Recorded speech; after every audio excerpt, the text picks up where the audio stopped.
Hello everyone, स्वागत है आप सभी का स्टेप टू सक्सेस क्लासेस में डेली करंट अफेयर सीरीज़ में। आज की वीडियो में हम लोग 13 से 15 सितंबर 3 दिन का 13, 14 और 15 सितंबर 3 दिन का करंट हम लोग एक साथ डिस्कस कर रहे हैं। बाकी एज़ यूजुअल जो भी हमारे आज के क्वेश्चंस डिस्कस होंगे वो सारे फ्री पीडीएफ के फॉर्म में आपको टेलीग्राम ग्रुप के थ्रू अवेलेबल कराए जा रहे हैं। ये टेलीग्राम ग्रुप का हमारा यूज़र नेम दिया हुआ है। बाकी जो वीडियो डिस्क्रिप्शन है, वीडियो का जो डिस्क्रिप्शन लगा है उस डिस्क्रिप्शन में भी जो है वो टेलीग्राम ग्रुप का लिंक दिया हुआ है। उस लिंक के थ्रू भी आप ये हमारा टेलीग्राम चैनल ज्वाइन कर सकते हैं और वहाँ से ये सारे फ्री पीडीएफ्स ले सकते हैं। ठीक है, तो स्टार्ट करते हैं आज के अपने करंट अफेयर्स के पहले क्वेश्चन से।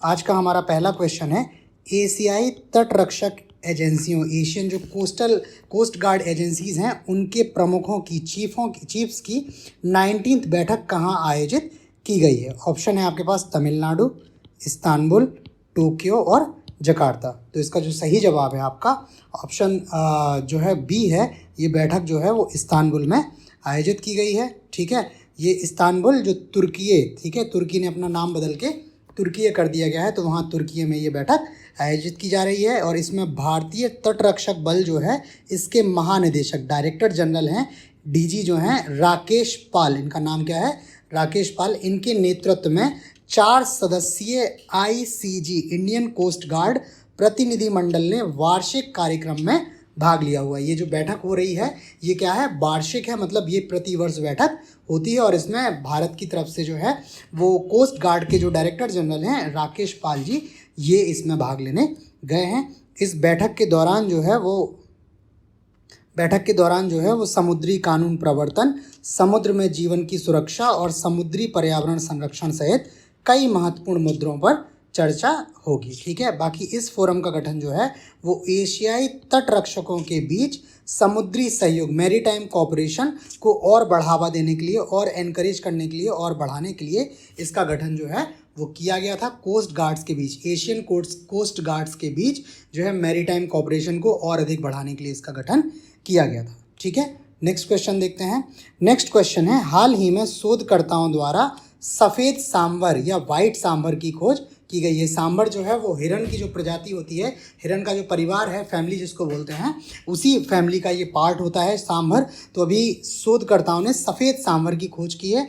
आपको बताना है ये खोज कहाँ की गई है। ऑप्शन हैं आपके पास। ऑप्शन ए है गोविंद वन्यजीव अभ्यारण्य, पेरियार वन्यजीव अभ्यारण्य, कावेरी वन्यजीव अभ्यारण्य और मधुमलाई अभ्यारण्य। तो इसका जो सही जवाब है आपका ऑप्शन सी है। ये जो सफ़ेद सांभर है ये हाल में कावेरी वन्यजीव अभ्यारण्य में मिला हुआ है। ठीक है, ये कावेरी वन्यजीव अभ्यारण्य की जो संगमा रेंज है, ठीक है, संगमा रेंज में एक ल्यूसिस्टिक सांभर, जिसको सफ़ेद सांभर बोलते हैं, ये सांभर मिला हुआ है।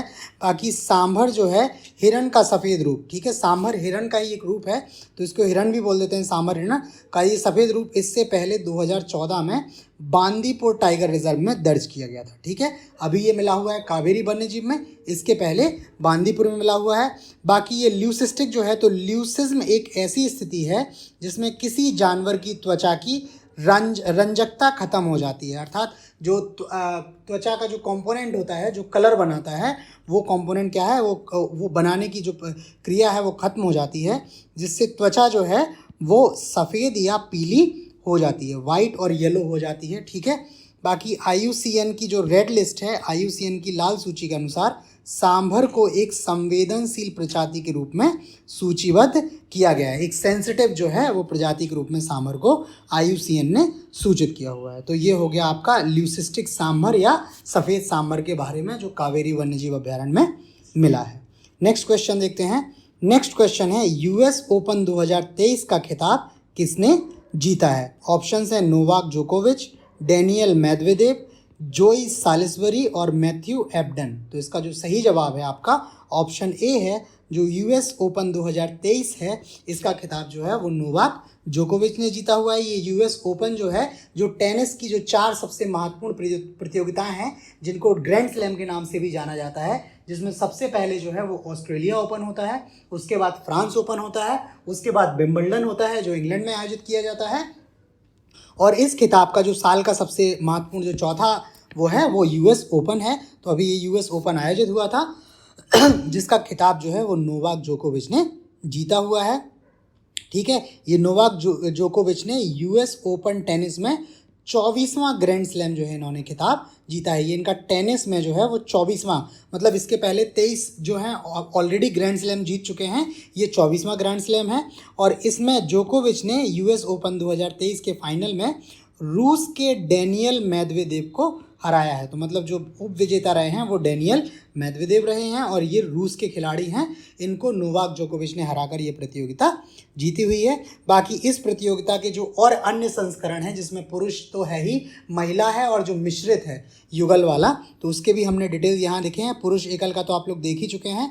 नोवाक जोकोविच जो है वो विजेता हैं, डेनियल मेदवेदेव जो हैं उप विजेता हैं। इसके अलावा जो महिला एकल है, वुमेन सिंगल है, उसकी जो विजेता हैं वो कोको गॉफ हैं, ठीक है। और जो उप विजेता हैं वो है आर्यना सवालेंका। कोको गॉफ ने आर्यना सवालेंका को ये हरा के खिताब जीता है। उसके बाद पुरुष युगल या मैन का जो मिक्स्ड है उसमें राजीव राम और जोई सालिसबरी की जोड़ी ने जीता हुआ है। इन्होंने रोहन बोपन्ना और मैथ्यू एब्डन को हराया हुआ है। वुमेन जो है मिक्स्ड वाला है, उसमें गैब्रिएला डेब्रोस्की और एरिना रोटलेफ की जोड़ी ने लॉरा सिगमंड और वेरा जवोनारेवा को हराकर ये खिताब जीता हुआ है। और जो मिक्स्ड वाला है, मिक्स्ड युगल जो है, इसमें अन्ना दलीनीना और हैरी हेलेरोवरा ने जेसिका पेगुला और ऑस्टिन क्रॉजीसेक को हराकर ये खिताब जीता हुआ है। तो आपका ये पुरुष युगल हो गया, ठीक है। जो मेन डबल्स हो गया, इसको मैं मिक्स्ड बोल रहा था, ये मेंस डबल है, ये वीमेंस डबल है और ये मिक्स डबल है, ठीक है। तो मेंस में इसमें 2 पुरुष, इसमें 2 महिलाएं और इसमें 1 पुरुष 1 महिला। तो इस तरह से ये प्रतियोगिता के सभी जो इसमें इवेंट्स हैं उन सबके विजेता उप विजेता हमने आपको यहाँ पे बता दिए हैं। नेक्स्ट क्वेश्चन देखते हैं। नेक्स्ट क्वेश्चन है, विश्व आत्महत्या रोकथाम दिवस कब मनाया जाता है, ठीक है। ये सुसाइड जो है उसकी रोकथाम के लिए एक दिवस मनाया जाता है। आपको बताना है वो दिवस कब मनाया जाता है। ऑप्शन हैं 11 सितंबर, 12 सितंबर, 10 सितंबर और 13 सितंबर। तो इसका जो सही जवाब है आपका ऑप्शन सी है। प्रतिवर्ष 10 सितंबर को विश्व आत्महत्या रोकथाम दिवस के रूप में मनाया जाता है, ठीक है। यह आत्महत्या के कारण होने वाली मौतों के बारे में संगठनों, सरकार और जनता के बीच जागरूकता को बढ़ाने के लिए ये जो कार्यक्रम है, ये जो दिवस है मनाया जाता है। और इस दिवस का जो है त्रैवार्षिक, मतलब 3 वर्ष का विषय है। ये टोटल जो है वो विषय इसका है 3 इयर्स के लिए और विषय है कार्रवाई के माध्यम से आशा पैदा करना, ठीक है। ये इसका जो है वर्ष 2021 से 2023 तक का इसके जो त्रैवार्षिक जो है वो इसका विषय है। बाकी वर्तमान में यह अनुमान लगाया गया है कि दुनिया भर में लगभग हर साल 7 लाख से अधिक आत्महत्याएं होती हैं। 7 लाख से अधिक लोग जो हैं वो सुसाइड की वजह से जिनकी मृत्यु हो जाती है। तो इसी के बारे में जागरूकता बढ़ाने के लिए ये दिवस जो है प्रति वर्ष 10 सितंबर को मनाया जाता है। नेक्स्ट क्वेश्चन पे चलते हैं। नेक्स्ट क्वेश्चन है, किसानों के अधिकारों पर पहली वैश्विक संगोष्ठी का उद्घाटन राष्ट्रपति द्रौपदी मुर्मू द्वारा कहाँ किया गया है। भारत की महामहिम राष्ट्रपति हैं द्रौपदी मुर्मू जी, उनके द्वारा ये संगोष्ठी का उद्घाटन किया है।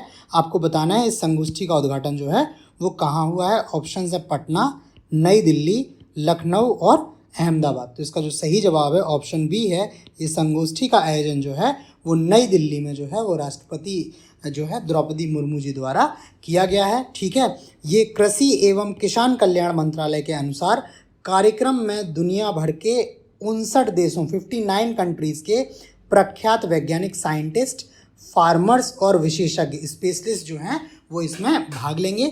बाकी भारत जो है वो दुनिया का पहला ऐसा देश है जिसने अपने पौधों की विविधता और किसान अधिकार संरक्षण अधिनियम 2001 के माध्यम से पौधों की विविधता पंजीकरण के संदर्भ में किसानों के अधिकारों को शामिल किया है। इस तरह का कार्य करने वाला भारत जो है वो विश्व का पहला देश है। इसके पहले इस तरह का कोई भी जो है कार्य विश्व के किसी अन्य देश द्वारा नहीं किया गया है, ठीक है। नेक्स्ट क्वेश्चन पे चलते हैं। नेक्स्ट क्वेश्चन है, सबसे तेज 13,000 वनडे रन बनाने वाले बल्लेबाज बन गए हैं। जो वनडे क्रिकेट है उसमें 13,000 रन बनाने वाले जो बल्लेबाज हैं वो कौन है सबसे तेज, ठीक है। मतलब सबसे कम मैचों में, सबसे कम पारियों में 13,000 रन बनाने वाले बल्लेबाज जो हैं उनका नाम बताना है।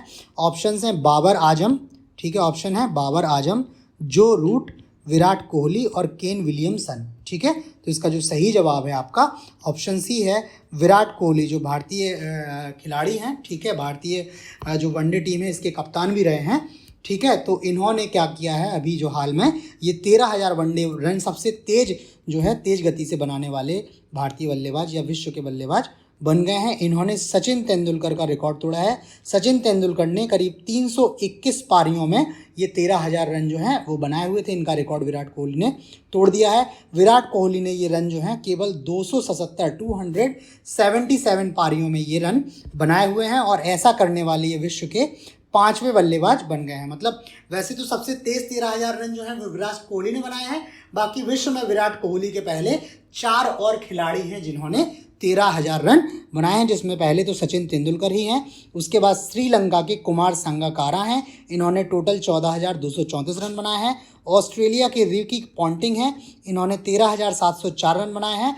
और चौथे स्थान पर श्रीलंका के सनथ जयसूर्या हैं, जिन्होंने 13,430 रन बनाए हुए हैं। ठीक है, तो ये 4 बल्लेबाज थे जिन्होंने वनडे क्रिकेट में 13,000 से अधिक रन बनाए थे। विराट कोहली ऐसा करने वाले 5वें खिलाड़ी बन गए हैं, और विश्व में सबसे तेज गति से 13,000 रन का आंकड़ा पहुंचने वाले जो हैं वनडे मैच में, वनडे क्रिकेट में विराट कोहली पहले बन गए हैं। नेक्स्ट क्वेश्चन देखते हैं।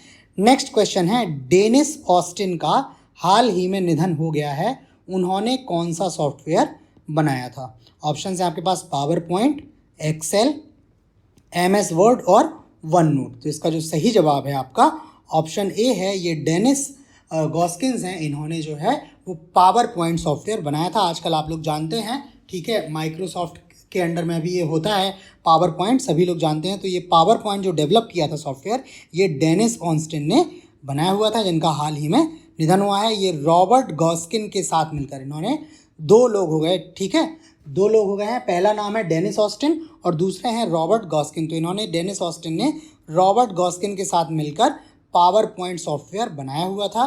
पावर पॉइंट को सॉफ्टवेयर फर्म फोरथॉट, ठीक है, फर्म का नाम है फोरथॉट, द्वारा सन 1987 में जारी किया गया था। बाद में माइक्रोसॉफ्ट ने बाद में पावर पॉइंट का अधिग्रहण कर लिया है। अभी जो वर्तमान में पावर पॉइंट है वो माइक्रोसॉफ्ट के पास ही है। आप जब देखते हैं MS ऑफिस आप देखते हैं तो उस ऑफिस में एक पावर पॉइंट भी उसका पार्ट होता है। इसके अलावा गॉस्किन ने sweating bullets notes about inventing power point नामक पुस्तक भी लिखी है। ये इन्होंने वर्ष 2012 में पुस्तक लिखी हुई थी। तो 2 नाम आपके लिए इंपॉर्टेंट हो गए, एक डेनिस ऑस्टिन और दूसरा रॉबर्ट गॉस्किन। इन दोनों ने मिलके पावर पॉइंट सॉफ्टवेयर को बनाया हुआ था, डेवलप किया था। फर्म जो है वो फोरथॉट, इसने इसको जारी किया था और बाद में माइक्रोसॉफ्ट ने इसका अधिग्रहण कर लिया है। ठीक है, और उनकी पुस्तक का नाम भी इसमें दिया है। तो ये सभी फैक्ट जो हैं वो आपके लिए इंपॉर्टेंट है, चूँकि पावर पॉइंट जो है वो बहुत एक चर्चित टर्म है, तो इसके बारे में सभी को जानकारी होना आवश्यक है, और इस लिहाज से ये क्वेश्चन जो है वो आपके लिए इंपॉर्टेंट हो जाता है। नेक्स्ट क्वेश्चन पे चलते हैं। नेक्स्ट क्वेश्चन है, दुनिया का सबसे ऊंचा हाईएस्ट लड़ाकू हवाई क्षेत्र सीमा सड़क संगठन BRO या बॉर्डर रोड ऑर्गेनाइजेशन द्वारा कहाँ बनाया जा रहा है? भारत के जो सीमावर्ती क्षेत्र हैं वहाँ पे जो सड़कें बनाने का कार्य है वो BRO के पास ही है, बॉर्डर रोड ऑर्गेनाइजेशन के पास ही है। ये जो है वो डिफेंस मिनिस्ट्री के अंडर में ये जो है संस्थान काम करता है। ऑप्शंस हैं जम्मू कश्मीर, ठीक है, ऑप्शंस जो हैं आपके जम्मू कश्मीर, हिमाचल प्रदेश, सिक्किम और लद्दाख। तो इसका जो सही जवाब है आपका ऑप्शन डी है, ये लद्दाख में BRO द्वारा सबसे ऊंचा लड़ाकू हवाई क्षेत्र जो है वो डेवलप किया जा रहा है लद्दाख के न्योमा क्षेत्र। ठीक है, इसके लिए Nyoma advanced landing ground ALG पर लड़ाकू अभियानों के लिए 2.7 किलोमीटर लंबा कंक्रीट रनवे बनाया जा रहा है। ठीक है, BRO इसको डेवलप कर रहा है। यह 13,700 फीट की ऊंचाई पर चीन की नज़रों से दूर दुनिया का सबसे ऊंचा हवाई क्षेत्र होगा। मतलब इस हाइट पे कोई भी अभी जो है एयरफील्ड नहीं है दुनिया में। ठीक है, ये भारत का जो है वो भारत बना रहा है और ये दुनिया का सबसे ऊंचा हवाई क्षेत्र है। ठीक है, यह एयरबेस चीन सीमा पर LAC line of actual control के सबसे नज़दीक होने के कारण रणनीतिक रूप से संवेदनशील, सेंसिटिव एवं साथ ही साथ महत्वपूर्ण भी है। सेंसिटिव भी है और इम्पोर्टेंट भी है। भारत की जो डिफेंस है उस डिफेंस लाइन को ये क्या करेगा, मजबूत करेगा। फ्रंट लाइन डिफेंस में ये काउंट होगा। ठीक है, नेक्स्ट क्वेश्चन पे चलते हैं। नेक्स्ट क्वेश्चन है, भारतीय सेना ने पूर्व सैनिकों, जो इनके पहले पूर्व सैनिक हैं जो रिटायर हो गए हैं, और शहीदों के, जो सेना के शहीद हैं, ठीक है, जिनका युद्ध अथवा किसी अन्य कारण से क्या है, ड्यूटी पर निधन हुआ है, ठीक है, वैसे शहीदों के परिजनों के कल्याण के लिए कौन सा प्रोजेक्ट लॉन्च किया है। तो ठीक है, तो इसमें कंफ्यूज मत होइएगा, ये दो लोगों के लिए, पहले तो पूर्व सैनिकों के लिए और शहीदों के परिजनों के लिए, ठीक है। ये जो प्रोजेक्ट लॉन्च किया है ये सैनिकों के लिए, पूर्व सैनिकों के लिए, रिटायर्ड जो सैनिक हैं उनके लिए, और जो शहीद हुए हैं उनके परिजनों के कल्याण के लिए प्रोजेक्ट लॉन्च किया है। प्रोजेक्ट का नाम बताना है। ऑप्शंस है प्रोजेक्ट बलिदान, प्रोजेक्ट नमन, प्रोजेक्ट शौर्य और प्रोजेक्ट पराक्रम। तो इसका जो सही जवाब है आपका ऑप्शन बी है। ये प्रोजेक्ट नमन नाम से भारतीय सेना ने जो है वो पूर्व सैनिकों और शहीदों के परिजनों के कल्याण के लिए ये प्रोजेक्ट लॉन्च किया है। प्रोजेक्ट नमन के तहत, प्रोजेक्ट जो नमन है, इस नमन के तहत पूर्व सैनिकों और जान गंवाने वाले सैनिकों, ठीक है, के परिजनों के लिए, जो पूर्व सैनिक हैं उनके लिए भी, और जिन सैनिकों ने वीरगति प्राप्त की है उनके परिजनों के लिए शिकायत निवारण केंद्र स्थापित किए जाएंगे। ये प्रोजेक्ट नमन के तहत उनके लिए शिकायत निवारण जो है वो केंद्र स्थापित किए जाएंगे। ऐसा पहला केंद्र जल्द ही दिल्ली छावनी में स्थापित किया जाएगा। जो दिल्ली कैंट एरिया है, सबसे पहला सेंटर दिल्ली कैंट एरिया में बनाया जाएगा। बाकी भारतीय सेना पूर्व सैनिक निदेशालय, ठीक है, डायरेक्टरेट ऑफ आर्मी वेटरन्स, ठीक है, ये निदेशालय 2 बार लिख गया है, और HDFC बैंक लिमिटेड, ठीक है। उसके बाद CSE e governance India limited ने प्रोजेक्ट नमन के लिए एक समझौता ज्ञापन मेमोरेंडम ऑफ अंडरस्टैंडिंग पर हस्ताक्षर किए हैं। इसमें 3 हो गए, एक तो भारतीय सेना पूर्व सैनिक निदेशालय, ठीक है, Indian army directorate of army veterans, उसके बाद HDFC बैंक और CSE e governance India limited के बीच में एक समझौता ज्ञापन हुआ है, ठीक है, प्रोजेक्ट नमन के लिए, ठीक है। तो ये सरकार का जो है वो बहुत ही अच्छा कदम है, क्योंकि सैनिक जो हैं वो अपने जीवन के महत्वपूर्ण वर्ष जो हैं वो देश की रक्षा में न्यौछावर कर देते हैं।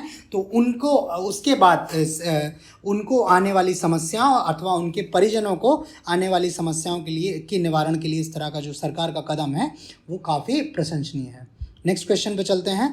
नेक्स्ट क्वेश्चन है, नाटो देश, जो नाटो कंट्रीज़ हैं, नाटो का जो सिक्योरिटी अम्ब्रेला है, उस अम्ब्रेला में जो कंट्रीज़ आती हैं, जो उसका पार्ट है, वो अब तक का सबसे बड़ा सैन्य अभ्यास, ठीक है, करने की योजना बना रहे हैं। इस अभ्यास का प्रस्तावित नाम है, किस नाम से ये अभ्यास किया जाएगा? ऑप्शन है Valiant shield, Valiant eagle, stead fast defender और फाल्कन विर्गो। तो इसका जो सही जवाब है ऑप्शन सी है। ये नाटो कंट्रीज़ जो हैं वो स्ट्रीट फास्ट डिफेंडर नाम से एक अभ्यास जो है वो करने वाले हैं, ठीक है। यह जो स्ट्रीट फास्ट डिफेंडर अभ्यास है ये एक और संगठन है ऑकेसस, OCCASUS। ये क्या है? रूसी नेतृत्व वाले गठबंधन, ठीक है। ये भी एक गठबंधन है, ये ऑकेसस जो है ये भी एक गठबंधन है, और इसका जो लीडरशिप है, जो इसका नेतृत्व करता है वो रूस करता है। तो इस गठबंधन का मुकाबला करने के लिए नाटो के प्रयासों का हिस्सा है, ठीक है। नाटो इसके अगेंस्ट ये जो है वो एक्सरसाइज कर रहा है। ये अभ्यास जो है वो वर्ष 2024 में ऑटम जो है सीजन उसमें स्टार्ट होगा। इस अभ्यास में 500 से 700 हवाई युद्ध मिशन और 50 से अधिक जहाज और लगभग 41,000 सैनिकों के शामिल होने की उम्मीद है। काफ़ी बड़े जो है वो क्षेत्र से ये बड़े आधार पर यह अभ्यास किया जा रहा है। यह अभ्यास जर्मनी, पोलैंड और बाल्टिक देशों के क्षेत्रों में आयोजित किया जाएगा। बाल्टिक कंट्रीज़ हैं, उनके जो रीजन्स हैं, उसके अलावा जर्मनी और पोलैंड, इन क्षेत्रों में यह अभ्यास किया जाएगा। अभ्यास का नाम है स्ट्रीट फास्ट डिफेंडर, ठीक है। नेक्स्ट क्वेश्चन पे चलते हैं। नेक्स्ट क्वेश्चन है, नासा ने हाल ही में किस एक्सोप्लैनेट पर कार्बन डाइऑक्साइड और मीथेन की उपस्थिति की खोज की है? ऑप्शंस हैं exoplanet D257A, exoplanet Y228G, exoplanet T234E और एक्सोप्लैनेट KB18B। तो इसका जो सही जवाब है ऑप्शन डी है। ये एक्सोप्लैनेट K218B जो है, इस पर अभी नासा ने कार्बन डाइऑक्साइड CO2 और मीथेन, जिसका फॉर्मूला होता है CH4, ठीक है, जिसमें कार्बन का 1 परमाणु और हाइड्रोजन के 4 परमाणु होते हैं। और कार्बन डाइऑक्साइड जो है इसका रासायनिक सूत्र जो है CO2, जिसमें कार्बन का 1 परमाणु और ऑक्सीजन के 2 परमाणु होते हैं। तो इस एक्सोप्लैनेट जिसका नाम है K218B, इस पर कार्बन डाइऑक्साइड और मीथेन की उपस्थिति की नासा ने खोज की है। ठीक है, ये जेम्स वेब स्पेस टेलीस्कोप जो है इसने एक्सोप्लैनेट K2-18b के अध्ययन में कार्बन डाइऑक्साइड और मीथेन की खोज की है। K2-18b एक हाई सीन एक्सोप्लैनेट हो सकता है जिसमें हाइड्रोजन से समृद्ध वातावरण एनरिच्ड जो एनवायरनमेंट है और जल महासागरों से ढकी सतह होने की क्षमता है। बाकी ये डेफिनेशन यहाँ पे लिखी है एक्सोप्लैनेट्स की। एक्सोप्लैनेट्स किन्हें कहते हैं? तो एक्सोप्लैनेट्स ऐसे ग्रह हैं जो हमारे सूर्य के अलावा अन्य तारों की परिक्रमा करते हैं। ठीक है, जो ग्रह जो हैं जो सूर्य के अलावा किसी दूसरे तारे की परिक्रमा करते हैं वैसे ग्रहों को एक्सोप्लैनेट कहा जाता है। तो ये अपने आप में एक क्वेश्चन हो जाएगा आपके लिए, अगर कभी पूछा जाता है कि एक्सोप्लैनेट्स जो हैं वो किन ग्रहों को कहा जाता है, तो वैसे ग्रह जो हमारे सूर्य के अलावा अन्य किसी तारे की चक्र की परिक्रमा करते हैं तो उनको एक्सोप्लैनेट बोलते हैं। बाकी जो ग्रह K2-18b है ये पृथ्वी से लगभग 120 प्रकाश वर्ष दूर है। ठीक है, 120 लाइट ईयर्स जो है वो दूर है। यह ठंडे बौने कूल ड्वार्फ तारे K2-18a की परिक्रमा करता है। तो उसका नाम जो है वो K2-18b है और ये परिक्रमा करता है K2-18a की परिक्रमा करता है। ठीक है, और इसकी जो दूरी है पृथ्वी से वो 120 लाइट ईयर्स है। लाइट ईयर जो है वो दूरी मापने की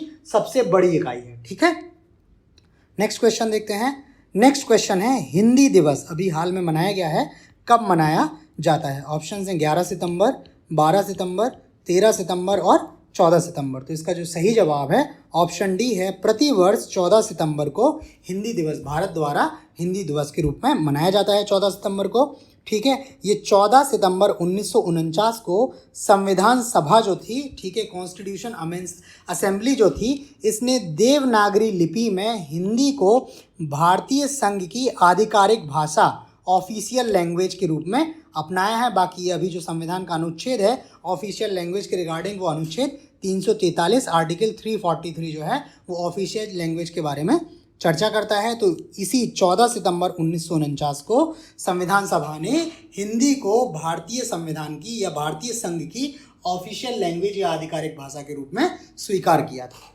ठीक है, तब से 1953 से पूरे देश में हर साल 14 सितंबर को हिंदी दिवस के रूप में मनाने की घोषणा की गई है।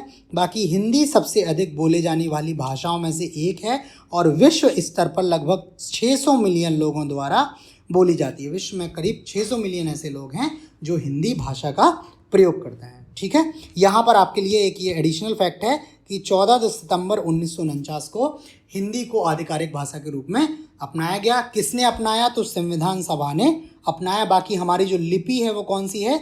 देवनागरी लिपि है। और संविधान के किस अनुच्छेद में इसकी चर्चा है? तो अनुच्छेद 343 में इसकी चर्चा है। तो ये सारे जो हैं वो अपने आप में जो है आपके लिए क्वेश्चंस हैं। ठीक है, नेक्स्ट क्वेश्चन देखते हैं। नेक्स्ट क्वेश्चन है भारतीय वायुसेना को अपना पहला परिवहन विमान ट्रांसपोर्ट एयरक्राफ्ट एयरबस से प्राप्त हुआ है, इसका आपको नाम बताना है।